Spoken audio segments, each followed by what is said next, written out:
You're staring out the window of a train, or perhaps you're just standing in the shower. Suddenly, you're entirely somewhere else. You're having an argument with a colleague that hasn't happened yet. You perfectly deliver the cutting remark you wish you had thought of yesterday. Or maybe you're just a good-meaning dragon who's now breathing ice on the fire he accidentally breathed. You visualize the exact amount of fire and ice. You feel the panic bloom in your chest, as if you were the guardian of the city you set on fire. This is the psychology of people who are addicted to imagining fake scenarios. From the outside, you just look quiet, distracted perhaps. But inside, you are directing an elaborate play. You are both the lead actor and the captive audience.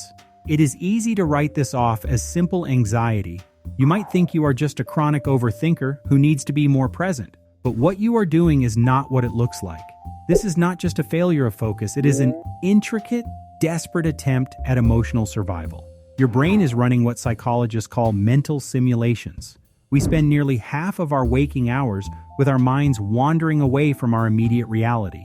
It is well documented that a wandering mind generally precedes feelings of unhappiness. Still, the landscapes we build in our heads serve a profound psychological function. Anxious individuals construct imagined worst-case scenarios to actively seek a sense of control. You want to anticipate the rejection. You try to rehearse the tragedy. Your nervous system believes it will not hurt as much when the unpredictable world finally strikes. You are trying to pre-process shock. But the emotional cost of this simulation is steep. Research into self-generated thought reveals a stark reality. When we fixate on negative thoughts about past events or other people, it actively predicts a drop in our mood. By catastrophizing, you endure the stress of the disaster without the disaster ever taking place. This often perpetuates your own stress and unhappiness. Yet the picture is not entirely bleak. There is a profound difference between catastrophic rumination and positive constructive daydreaming. This healthier style of mental imagery is playful, wishful, and planful. Engaging in positive constructive daydreaming actually aids in planning and helps you rehearse future actions. Individuals with greater working memory resources often naturally utilize these future-oriented daydreams. They use them to anticipate goals and organize their lives.